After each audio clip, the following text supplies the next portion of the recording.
Seni bana bağladı, mutlu mutlu ağladım.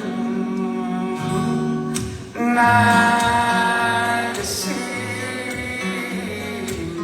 Bitmesin oraya kadar mı sevgilim?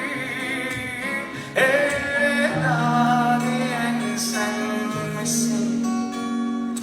Gitme dur sakın, acıyor içim sensiz. Gitme sevgilim, mutlu olsam da bensiz. Sizde belki hata yaptım. Seni sevdim, tek bir an pişman oldum. Çok düşündüm, çok yalvardım.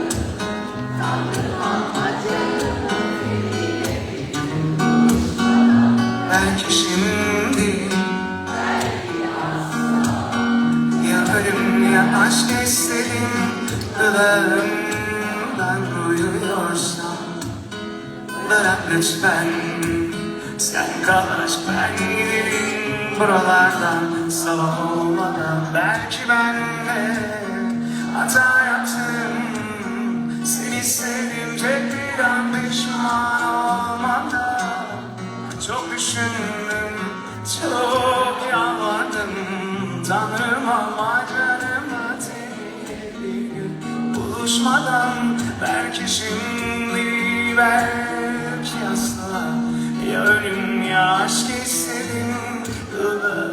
Dudağımdan uyuyorsam bırak lütfen.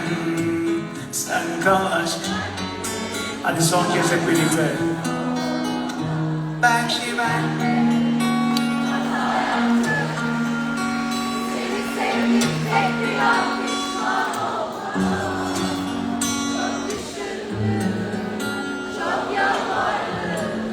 Tanrım amacımı seninle bir gün buluşmadan. Belki şimdi